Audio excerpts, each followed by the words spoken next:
Bienvenidos a la Daily Hustle. Soy Enrique Byrnes y presidente es el mejor cerveza. No abate por No Filter Network.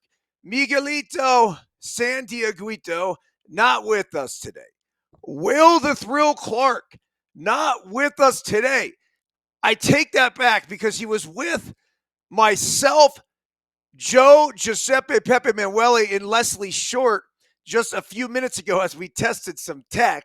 But regardless, as you guys know, we come on here each and every single morning. Hell, when we come on here. And we properly salute our boys as well as each and every one of you. Yes, yes, yes, yes, yes, yes, yes. Woo! Remember this, folks, when we are juiceful, we are useful. And when we are juiceless, we are fucking useless. A very pleasant good morning to you on the 7th day of March 2025.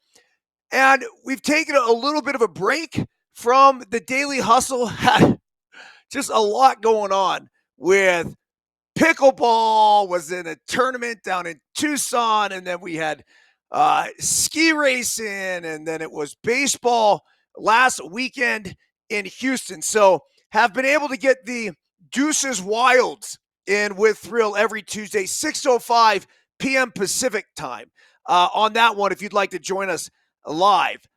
But it is nice to be back. I usually like to do the daily hustles in conjunction with basically the email communications that I write and then send out to, the last I checked, the email list was about 20,000. So solid little list. And then go over a lot of the big stories to talk about. This is the most dead time of the year, I guess, when it comes to a lot of the hot button topics. NFL season done, MLB in spring training. We're going to go over a few things, talk about the potential Giants roster, Bryce Eldridge getting sent down, yada, yada, whatever. But we will get cranking on a more regular basis going forward as we get into the baseball season. Expect the Daily Hustle. I'd say at least 4-5 days a week. So on that note, we are sponsored by, and let's not forget this, Bet Online, the number one online gambling destination for all the latest news, scores, odds, predictions. Go to Bet Online. If you are degenerate like I am and you want to play blackjack, you want to play poker, go into their casino, and there is everything there for you at Bet Online. And I'd also be remiss if I didn't recognize another one of our new title sponsors, Proton. Thank you, Proton. Not really officially a sponsor, but they sent me a shit ton of really cool gear, including this Proton t-shirt, hats, paddles. And check this thing out. I mean, this is a flamingo, right? So it's got incredible pop. It's got nice feel to it. I added a few weights around here. Just really cool design. And it's a beautiful thing when you match up with a brand that actually encompasses all of your life. Because guess what else Proton makes? Softball bats. And if this is not the coolest softball bat, or at least the coolest name of a softball bat that you've ever seen, I don't know what is. Introducing the Proton Hot Butter. Look at that fucking guy, man. I mean, he needs to be a mascot for the show. As a matter of fact, I'm thinking of renaming LTP the Hot Butters. So cool. So, Proton, thank you very much for your generosity, and we will proudly be repping the brand here at No Filter Network. Okay, the Daily Hustle quote of the day. Expect excellence. Here we go. This past weekend, our Let Them Play 13U squad played in a huge tourney in Houston featuring 64 of the top teams in the country. We were supposed to practice and play a warm-up tourney the weekend before, but it was rained out, so we had no choice but to head to one of the biggest tourneys of the year without playing or practicing as a team since, check this out, fucking November. So, that all said, the boys had been hitting, throwing, and getting their defensive work in on their own. So, physically, they were prepared. As for team preparation, we practiced for 2 hours before our first game in Houston, going over all of the baseball team elements, including double cuts, relays, bunt offense, defense, pickoffs, base running, defensive positioning, and overall pitching and offensive approach. Going into our first game, because of the long layoff, I had no clue what to expect. So I ambitiously decided to expect the same thing I've always expected from our LTP teams. Excellence, of course. The boys came out playing very clean baseball, and we won our first 5 games. Then that got us to an Elite Eight showdown with ZT National, the number one ranked perfect game team in the country, who also happened to have a 21-0 record and hadn't lost a game all season. So let's consider their competition too. They only play with and against the best. That's just who they are, that top national team for ZT at least. Okay, as I told the kids before the game, ZT is an extremely talented group of baseball players, but I don't give a fuck. So long as we maintain the right attitude, the right effort, and approach, we will out baseball them. This wasn't a hope. This actually was an expectation. We certainly weren't perfect by any means, but on D, we threw strikes and made routine plays. On offense, we took balls, swung at good pitches to handle, banged barrels, moved runners, and ran the bases like savages. The result was a 10-5 let them play win that most likely shell-shocked the entire travel ball world. Sure, it definitely was an upset, but I can humbly and honestly say we expected it. Yes, excellence is an act, but before it's an act, it's an expectation that has an incredible ability to make everyone involved believe. EB. So there it was. I reflected upon the weekend, actually this morning when I was on the treadmill actually writing this thing. And it was true. We didn't practice leading up to this. We didn't play. Well, we were going to both practice and play. We were supposed to play at a tournament in Irvine that got rained out. So at that point, I got to be honest, and I'm like, I don't know if we should even go to Houston. I don't really want to make that our first tournament, but I also had to be okay with the fact that, hey, look, let's go to Houston and let's have these expectations of let's get our feet under us. Let's use this to propel us into the season as it's starting up. And then later on, whether it be a USA Baseball event that LTP is playing in, or the Perfect Game World Series, or the PGI National Championship, that's when I would expect to and want to peak. And so when I went there, these expectations, kind of like I said in the email, were very low. Well, we got there, and as we were running this practice, and we're going over the double cuts, and we're getting into the nitty-gritty details of everything, and I saw the attentiveness of the boys. These kids aren't 10, 11 anymore. These are 13-year-old boys that are in the process of becoming men. And there was this focus that I instantly noticed. And I thought to myself, we're doing this really well right now. where there's a double down the left field line. The shortstop goes out. The second baseman follows. We have the third baseman staying home. We're hitting the gaps. Again, shortstop out. Second base follow. First baseman trailing the batter. And we're nailing it. And I'm like, oh, okay. We are on it, right? We're doing cuts home where the first baseman's taking it, where the third baseman's taking it. We're getting leads. We're getting jumps. We're practicing all that stuff. We're going over bunt defenses. We're going over bunts from an offensive perspective, figuring we're playing on the bigger field. If there comes a time where we have to manufacture runs. And the kids just fucking nailed it. And at that point, I had to have this internal conversation with myself. And it basically was, you know what?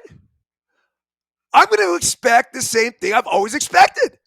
Fucking excellence. That's it. That's what I expect. Now, if it doesn't happen, if we make mistakes along the way, that's okay.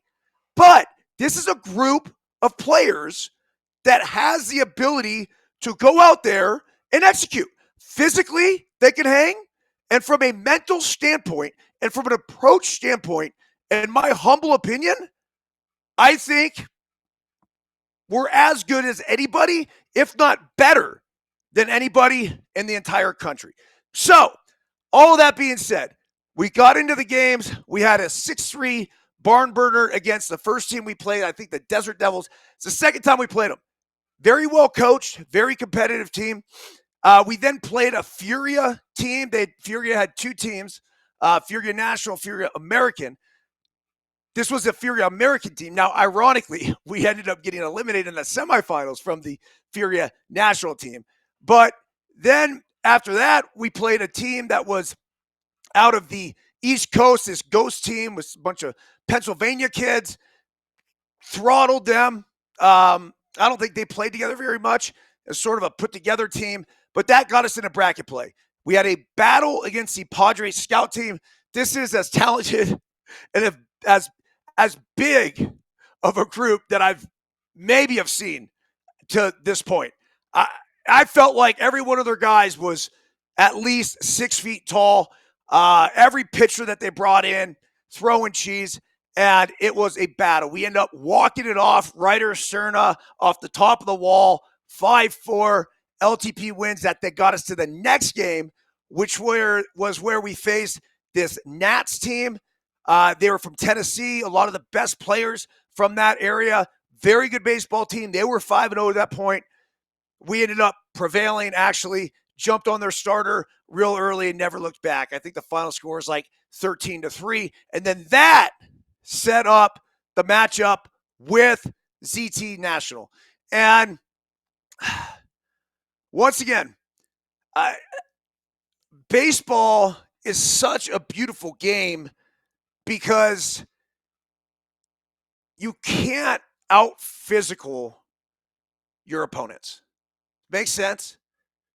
You can out-baseball them all day, but once you get to this level, 13U, bigger field, you can't just out-physical. Fly balls, pop-ups are not going out for home runs anymore. So, that all said, that was our main objective. Let's go out here and out-baseball them. Let's do all the little things better than they do. Let's take the extra bases. Let's compete. Let's take balls. Let's swing at strikes. Let's do everything we can to put the baseball in play and put the pressure on them. From a defensive perspective for us, let's fight for outs. Let's go out there and do everything we can. So we also had a very specific approach to how we were going to attack their hitters. The biggest thing in youth baseball, or I could even say baseball at all, is run prevention.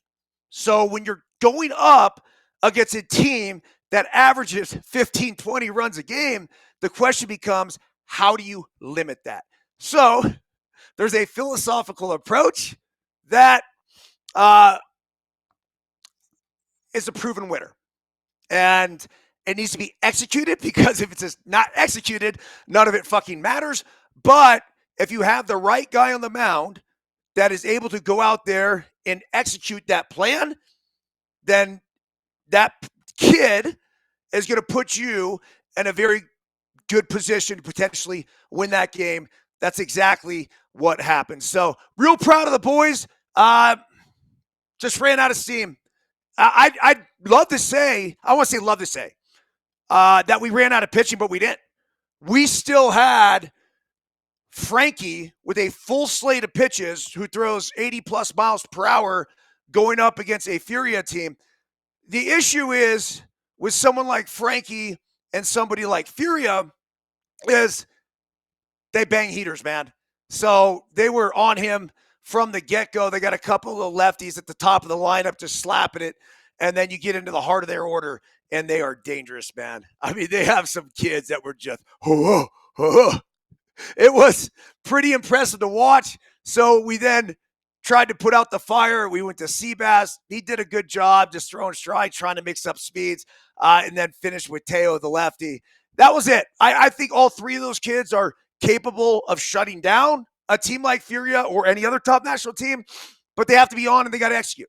And if it doesn't happen, well, hey, it doesn't happen. So we end up losing that game, but I would say out of 64 teams to finish in the top 4, and that being the first tournament of the year, that's pretty impressive. So kudos to the LTP boys, the families, the other coaches.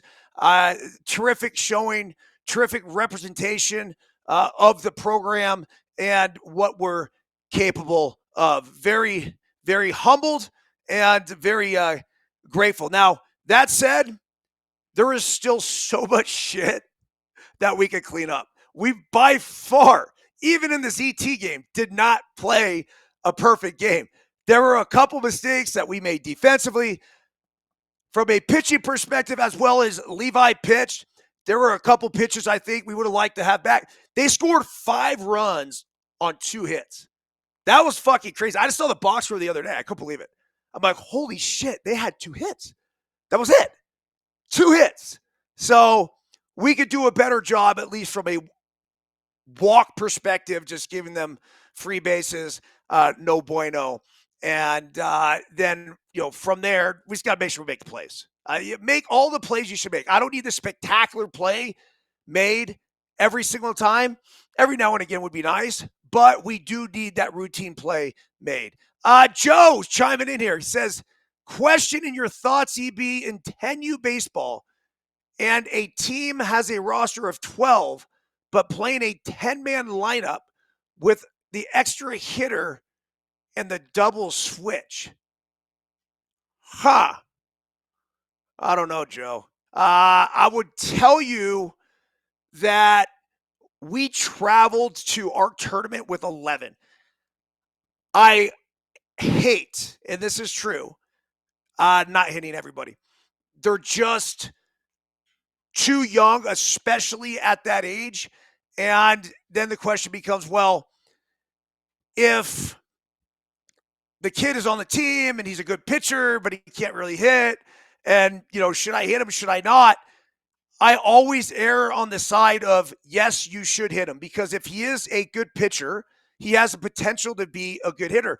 Everything's rotational. Watch the 108 guys talk about it. But hitting, pitching, a lot of it's very similar. So, yeah, maybe somebody's a much better pitcher than they are an actual hitter, but the potential is always there. There's a couple guys. I'll tell you, even Levi being one of them. Levi was looked upon when we first got him as a PO type. And go look at the numbers. He is anything but a PO type. He has been absolutely crushing the baseball. Now, he still looks, I don't even know what the right word is, lost at times at the plate on a certain swing, and then he dials it back in. And so I think what happened at a younger age is that other coaches would watch Levi kind of look goofy in certain situations and be like, oh, no, he'll never be a hitter. And they moved past it. Well, when we got him, I'm like, dude, this guy's got thump. And so I started him towards the bottom of the lineup, but I'm like, if he runs into a ball, he's going to absolutely destroy something. And sure enough, he ran into a ball here, ran into a ball there. Next thing you know, this dude's hitting 5th. So there's a process that goes with all of it. Even Leighton Runo. We got Leighton. He came to us. Pitching was his thing. Hitting, not great reports coming back, the more I watch him develop, he's developing as a complete total baseball player. And we still have him hitting at the bottom of the lineup. I could easily put him in the middle of the lineup. So there's two perfect examples of guys that we didn't think were going to be impact players as hitters, but they certainly have developed as such. Yeah, look, when you're putting together a team too, Joe, you got to ask yourself, if you put together 12 and you go into a Sunday where you want to hit 10, I'm okay with that. I think the parents need to be on board and the kid needs to be on board, because I think the most important thing at this age is to have the kids play. That's number one. Now, and then if they're not going to play for a certain weekend, for whatever reason, like I'll give you an example, like PGI, where we will bring POs and we let them know. And okay, here's going to be your role for the week. And if they're okay with that role, that's okay. But for your main team, you want your kid and your kids, whether you're coaching or whether you're a parent, you want them in the lineup getting those reps. Ultimately, that is what matters, and that is what is going to make them a better baseball player. We got 9KW, 6SK, 7GK8 says, how does anybody beat the Banditos? They seem like they always rake. And look, it's a no-brainer. This is the number one team in the country. I could say ZT National was ranked number one. For whatever reason, I know they did beat Banditos in the fall. The Banditos did not get ranked, though. I don't think they played enough perfect game to get ranked. So that was a huge asterisk by the number one team in the country, ZT National. It's widely known at the 13U level that the Banditos are by far and away the best team. No question about it. That said, they're beatable, especially at 60-90, but it takes the right guy on the mound, and it takes making the right pitches. Takes not only making the right pitches, having a plan, and then executing the plan. If, say, for example, somebody like Levi was on the mound and he was able to go out there and execute, they're beatable. They are. It was proven, obviously, at this tournament that they had in Florida where ZT took them down. But again, that's run prevention. So the caveat to that is the Banditos were swinging wood bats. They didn't have all their dudes. Yada, yada, yada. I get it. The Banditos are that fucking good. I will not run away from that. And as a matter of fact, Ray DeLeon wants to come on the pod. So, Ray, we will gladly have you here at the Daily Hustle. Talk ball, talk coaching philosophy approach. I don't think there's anybody else like him in travel ball. I don't know. I'm not sure how many Ray DeLeons there's ever been in this world. He's certainly a different character, but what I love about him is, as a coach, what's our job? It's to get the most out of your players. And so he has a whole different philosophy and approach than I do when it comes to maximizing the player's ability, but it works. That has been the most impressive thing about the Banditos. But let's also not run away from the fact that they have the best players. When you look at the top players in the country, whether it starts with Tyler Early, obviously, Leland Henry, Bowen Landry, Kingston, the Jesse Soberall, like the list goes on and on, man. Like Raylan Hunter, they have the top dudes. You look at what the USA team looked like, right? You look at all the best guys, all the Select Fest kids. I think they had like 7-8 Select Fest kids, maybe more than that. So understand this. If you're a young, aspiring baseball player too, eventually it all evens out. And I say that in the sense that from a physical standpoint, the Banditos and a lot of these other top national teams, they're just physically more dominant than the other teams right now. LTP, we kind of find ourselves in the middle now because we certainly have grown up a little bit. We're not on the scale of the Banditos. We're not on the scale of a ZT National when it comes from physical maturity, but we're getting there. And eventually, like I said, these kids are going to be 16 years old, and it, for the most part, becomes a physical evening process. And that's, once again, when baseball wins. So it's fun. It's fun. These kids don't realize how lucky they are, I think, to have the opportunity to play at this high of a level. This looks like varsity fucking baseball.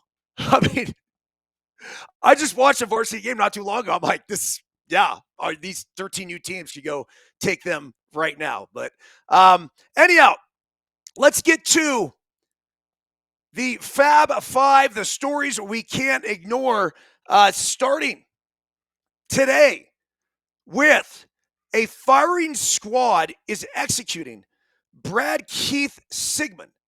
And I love how all murderers, we always use their full name, in South Carolina today, and then what to know. So basically, let me get in the article for a second. South Carolina man who beat his ex-girlfriend's parents to death in a fit of rage is set to become the first inmate to be executed by firing squad in the United States since 2010, and the first ever in the state's modern history on Friday. Brad Keith Sigmund is expected to be strapped to a specially made chair and have a hood over his head while three volunteer correction staffers aim loaded rifles at his heart and each fire off a live round according to the state's executive protocols. Now, Sigmund's 67. He was convicted of the 2001 murders of Gladys and David Lark, who were both beaten to death with a baseball bat in their small town home in northwestern South Carolina. Sigmund, who chose the firing squad over lethal injection or the electric chair, has always admitted to killing the Larkers. Ladies and gentlemen of the jury, I'm guilty, Sigmund told the jurors at his trial. He said, according to archive coverage in the Greenville News, part of the USA Today network, quote, I have no excuse for what I did. It's my fault, and I'm not trying to blame nobody for it, and I'm sorry. So it was great to see, remorse on Sigmund's part. Well, here we are, and it brings up a really good question.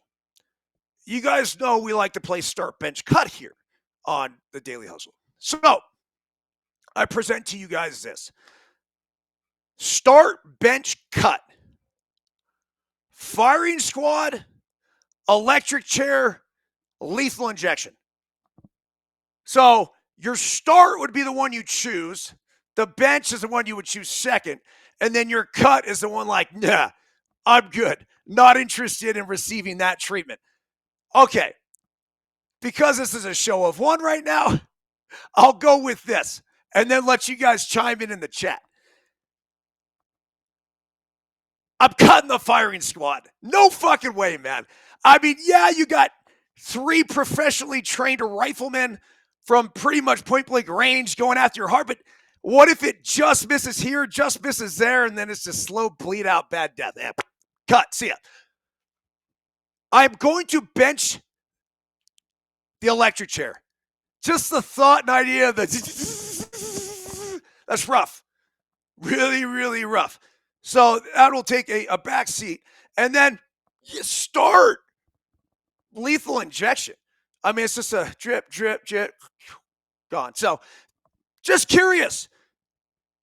Your thoughts on that, Joe, and whoever else we have in the audience. Bob, Tim, Jimmy, you guys, if you want to chime in, go ahead. That is the first one. It's crazy because I was wondering if these executions even happen anymore. I don't think California's executed somebody for like 3 decades. I mean, so it's something crazy. But they do still have the death penalty. All right, on to happier subjects here. Well, I'd say unless you're Bryce Eldridge. This article got me. It was an article in the San Francisco Chronicle, SF Gate. And I don't think it was the article as much as it was the headline. So, as you guys know, I've come on here and talked with Will Clark extensively about Bryce Eldridge, a 20-year-old, had a phenomenal year last year. Look at his numbers across the board, A-ball, AA, AAA. In my humble opinion, the dude's ready for the big leagues. Now, Is anybody really ready for the big leagues at 20 years old? No. But guess what? They're not really ready for the big leagues at 24 years old or 28 years old.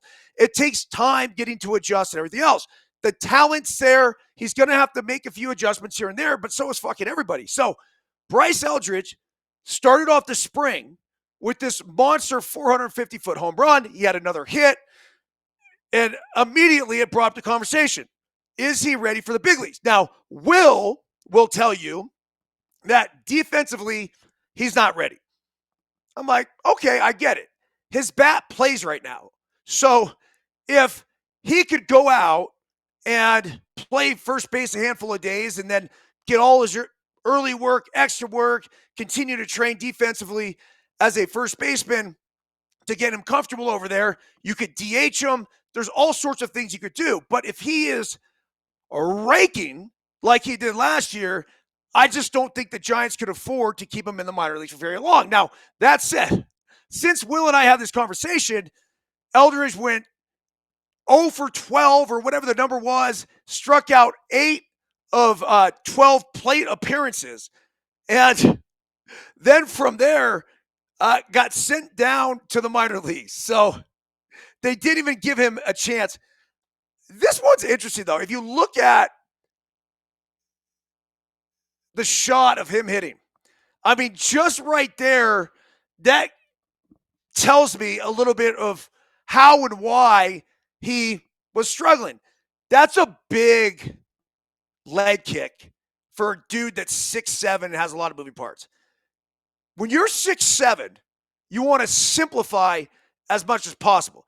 And I'm sure he's probably trying to mimic Aaron Judge a little bit, but even Judge doesn't get nearly that high. He kind of rocks back, hangs, and goes.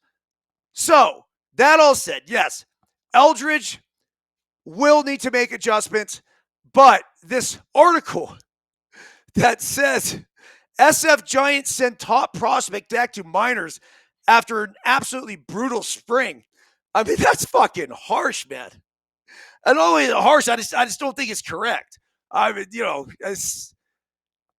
I'd like to see Eldridge continue to get more looks. So hopefully they send him back to minor league camp and he'll get called up for a lot of these split squad games or whatever else. The Giants roster, by the way, a whole another article here. Giants opening day roster projection. A couple of clear favorites have now emerged. It's considered bad form to ask a major league manager or baseball executive to project their opening day roster in the first week of March. They're still evaluating players in camp. They haven't made more than the first wave of cuts. They have 3 more weeks to give slow starters a chance to find their footing or injured guys an opportunity to field. But mostly there's this. They are superstitious as their players. They are superstitious as their players. They are as superstitious as their players. Even when teams reach the bubble wrap portion of spring, when they just want to hustle every healthy player out of Florida or Arizona and get the season underway, they are loath to make any public pronouncements about the roster. The truth, however, is that they usually have the blueprint figured out by then. They arrive at a lot of their roster decisions way earlier than you would imagine. It says, so earlier this week, when Giants manager Bob Melvin told reporters to take a good look at Thursday's exhibition lineup, once it was released, he didn't give a reason. He didn't say the lineup. First base, Lamont Wade Jr., shortstop, Willie Adames, center fielder, Jung-Hoo Lee, third baseman, Matt Chapman, left field, Heliot Ramos, catcher, Patrick Bailey, DH, Wilmer Flores, right field, Mike Yastrzemski, second base, Tyler Fitzgerald, would be his projected batting order that will start behind Logan Webb in the March 27th season opener in Cincinnati. Melvin didn't have to say anything more. His general giddiness gave the rest away, and he wasn't the only one eager to see that lineup in action. So, look, this happens all the time. Managers will throw out lineups, and you know it. You could feel it. And so much is in the early part of spring, it's just smorgasbord of whoever, wherever, and split squads. You're going here and you're going there. But everybody in that fucking clubhouse knows when they put together their A lineup. The Giants did that.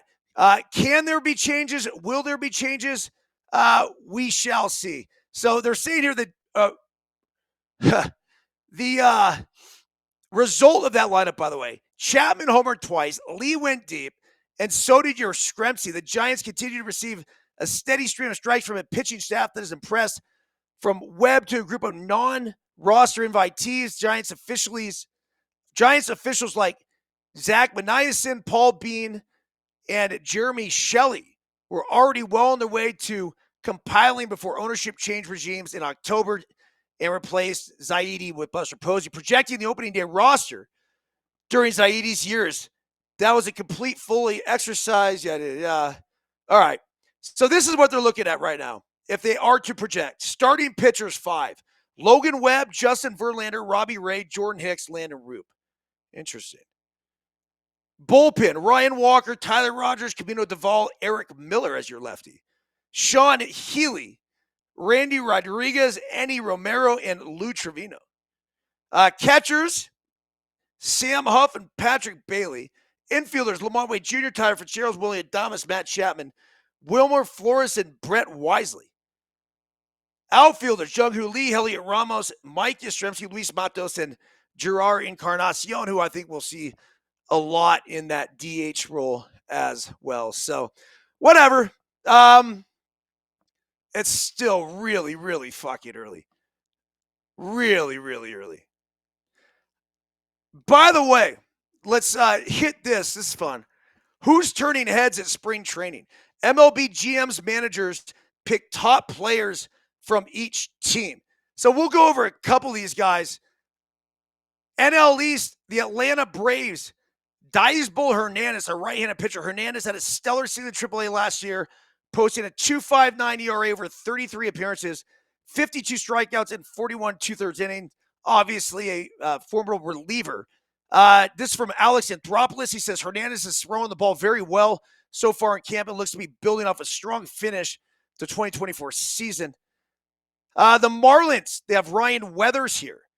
It says that Weathers was acquired by Miami 2 years ago in a trade at the Padres. He was drafted out of high school as a 7th overall pick in 2018. He's been slow to develop, but appears he's starting to turn the corner.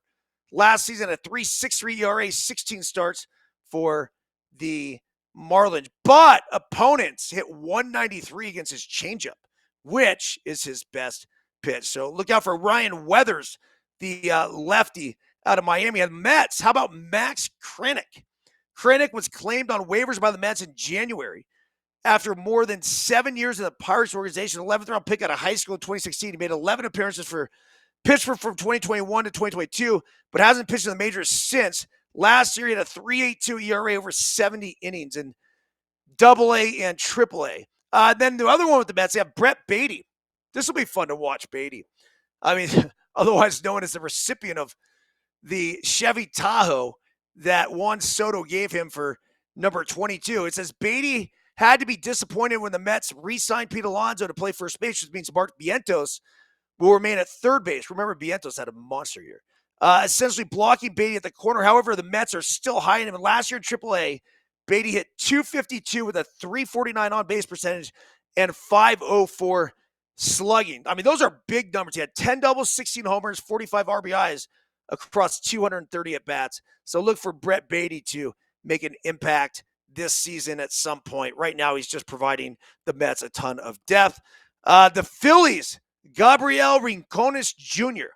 Outfielder Rincones can play either corner outfield and has a career on-base percentage of .350 in the minors with 15 to 20 homer pop. Rob Thompson says the guy can really hit, controls the strike zone well, uses the entire field, powered all fields. He's an athletic corner outfielder. So, again, a name we need to be paying attention to, Gabriel Rincones Jr. The Nationals, spotlight goes on Dylan Cruz. Cruz, like most players, didn't have immediate success during his introduction to the majors. He had .218 with 3 homers, 119 at-bats last season with the Nationals, although he did steal 12 bases. However, he's my preseason pick to win NL Rookie of the Year. He will play above average defense in right field, and I won't be surprised if he hits 15 to 20 homers. Mike Rizzo here says Cruz has always been a real pro. He conducts himself like a veteran, quiet, confident, energetic, great work ethic, terrific teammate. That's exactly what you want to hear about a young guy breaking in. Cruz is 23, and he looks more poised and composed this spring. So there's the NL East. Let's just go through the NL today.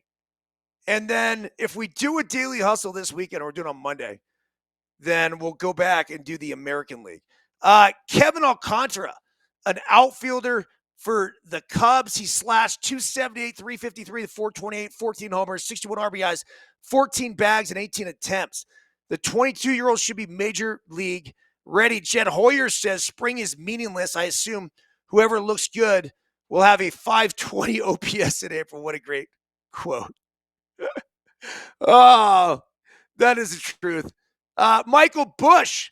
The Cubs are also singing the praises of Michael Busch, who went 11 for 22 and 9 RBIs over his first 8 spring games. He also stood out defensively at first base. Last year, Busch slashed 248, 335, and 440 with 28 doubles, 21 home runs, and 65 RBIs.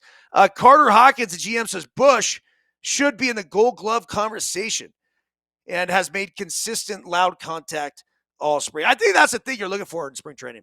You just want loud contact. Barrels. If you're at barrels for outs are just fine. You don't want to waste your hits. All right here. Austin Hayes for the Reds. It says the Reds tried to make a trade to the White Sox for Luis Robert Jr. this winter, but when teams could agree on a prospect package, Cincinnati pivoted to Hayes, who signed for a more affordable $5 million contract. Hayes was consistent with the Orioles from 2021 to 2023, hitting between 16 and 22 homers. Career slash life 261, 313 on base, and 432 slug. Yeah. Says Hayes has been good. He's healthy and looks strong. That's Brad Meter, the GM of the Reds. The Milwaukee Brewers, the guy they have their eye on, Rhys Hoskins in 2022 with the Phillies. Hoskins hit 246, 332 with a 462 slug, 30 home runs, 79 RBIs, but blew out his left knee the next spring and missed the entire 2023 season following ACL surgery. In his first year with the Brewers, he hit 214 with a 419 slug. He did have 26 homers and 82 RBIs, though. He had a 125 OPS plus over 6 years with the Phillies, but managed only a 98 OPS plus last season for Milwaukee. However, he's now another year removed from the knee surgery and looks way better this spring, so look out for Rhys Hoskins. He'd be a guy to pick up in like a home run league. Be perfect. I mean, he hit 28 after having a shit year. So long as he gets the at-bats, I mean, this guy's going to hit 30 plus. St. Louis Cardinals. Nolan Gorman is the guy they highlighted. Said the Cardinals spent the offseason trying to trade Nolan Arenado, hoping to unload his contract and open up third base for Gorman. However, they haven't been able to find a taker, which means Gorman will continue to play some second, third, and DH while he waits for a full-time position. The power has always been there. Over his first 3 seasons, Gorman homered 60 times in 315 games. Which equates to a 162-game average of 31. However, he's also a 222 hitter and hit just 203 and had a 271 on base percentage. That's just not exactly the guy you want to clear Nolan Arenado out for. I mean, geez. I like the power. I need some more hitability. Pittsburgh Pirates, Mitch Keller. Ben Sherrington said, I'm impressed with how intentional Mitch has been with his preparation, and he's actively working on some pitch adjustments that he is now bringing into games. His velocity has been up relative to early spring last year, which is a positive sign. Yeah, Keller started off on a fire. Let's see. I mean, he was right there. Said everyone raves about Paul Skeens as they should, but he's one of the favorites to win the NL Cy Young. Everyone can't stop talking about the ceiling of Jared Jones, of course, who wowed as a rookie last year, especially early in the season. However, don't sleep on Keller, who won 11 games last year and put up a 4.25 ERA over 31 starts. Yeah, dude, Keller's one of the guys that every fifth day, take the ball, go out there. Don't get me wrong. You got Skeens. You got, was it Johnson? But Keller is certainly a dude that kind of keeps everything thing together. Okay, let's get to NL West. The Diamondbacks. Kevin Ginkel. Mike Hazen, he's a right-handed pitcher, said he's throwing the ball very well. Stuff is getting a lot of swings and misses. He had a 3.21 ERA over 72 appearances last year for the Diamondbacks, so he should be a huge arm coming out of that bullpen. How about the Colorado Rockies? This is what I'm excited about. Kyle Karros. That's right. Karros is the son of a former teammate of mine, a UCLA brethren, Eric Karros. And it says here, like father, like son, he absolutely rakes. Last year at high A, he hit 311, 390 on base, 485 slug, 33 doubles, 15 homers, 78 RBIs, and 12 steals to go along with it. He's a very strong defensive player, too. Karros has impressed the Rockies this spring with his makeup, baseball IQ, and, of course, loud contact. Bud Black says, this is a quote, he's made an impression on us. He was the MVP of the High A Northwest League and won one of 9 Gold Gloves in all of minor league baseball. He will be at Double A this year, and he's a third baseman. So we'll be keeping close tabs on a friend of the program, Kyle Karros, as we go forward. The Dodgers here, they say the player that they're kind of looking at right now. I mean, you see Tommy Edman. I mean, Dave Roberts like Tommy's looked great this spring. Excited to see what he does with full. I mean, look, Tommy Edman's it's a fucking stud. The former Stanford Card. I don't need to know any more about Tommy Edman. He's there now. Hunter Fiducia, the catcher. This could be interesting. The Dodgers are loaded at catcher with Will Smith and Austin Barnes at the major league level, and Dalton Rushing, their top prospect in the minors. But don't sleep on Fiducia, who is another top catching prospect, regardless of whether he gets a chance with the Dodgers. 27-year-old. It's a little old to be a prospect, isn't it? Will be starting catcher for someone at some point, and he could be used as trade bait. That'd be interesting. He's a lefty hitter, had an 838 OPS at AAA in 2023 and 837 OPS in 24. He hit 313 with a homer and 7 RBIs in his spring at bats. Let's go to the Padres here and talk about Tirso Ornelas, a left fielder. AJ Preller says people forget that Tirso is just 24 years old because he signed at 16. He's gotten better year after year. He always hits. He's a guy that puts a bat on the ball, and he's able to drive the baseball. In addition, he walks, he doesn't strike out. We value his contact rate. So let's see here. Last year, he hit 297, 367 on base, 497 slug, 24 doubles, 23 homers, and 89 RBIs. I mean, this guy's a big leaguer. He's a fucking big leaguer. No doubt about it. Tirso Ornelas. So look out for him for the San Francisco Padres. And this is when you want to come back and say thank you to the Daily Hustle, right? I might seem tedious. You guys might be listening and going, who the fuck's this guy? Who the fuck's that guy? Hey, when Tirso's name comes up on SportsCenter within the first week of the season, you're like, dude, who the fuck is this guy? You're like, oh, yeah, the Daily Hustle talks about him. All right. And then the San Francisco Giants, the last team we'll talk about today. They have Jung-Hoo Lee as their player list. It says Lee suffered a shoulder injury last May when he collided with the center field wall while trying to catch a fly ball. He had surgery to repair a torn labrum. A disappointing end to his first MLB season after signing that 6-year, $130 million contract. He hit 262 with a 310 on base, 331 slug, 2 homers, 2 stolen bases in 37 games. I mean, that's sample size is way too small. It says the Giants are optimistic about the 26-year-old's outlook, though, and he'll be able to hit third in their lineup. Well, we'll see about that. Cactus League so far, he was 8 for 20 with a 1,200 OPS. If he keeps that up, he certainly could hit third. Zach Beniason says, I believe that Jung-Hoo has breakout potential. All the underlying information was really positive. He hit into a lot of bad luck last year, and he is beloved by all of his teammates. So there they are, the players in the National League from each team, at least one from each team, that we should be expecting great things from after having solid springs. All right, and then lastly here, these are the best running names in NC2A collegiate track and field as the season gets fired right now. James American Horse from Boston University. The Boston distance runner has everything going for him in terms of his name. Horses are known for their endurance, and with a last name like American Horse, he was literally born to run fast. How about Candence Lapp, Southern Mississippi University? That's a great name. Cree Ross from Center College. Anaya Kitt from Clemson University. We have Mike Jump over at University of Montana. Looks like Jump's a distance runner, though. It says, how was my jump with a last name like Jump? You can only assume he competes in the high or long jump, but no. He runs middle distance for University of Montana.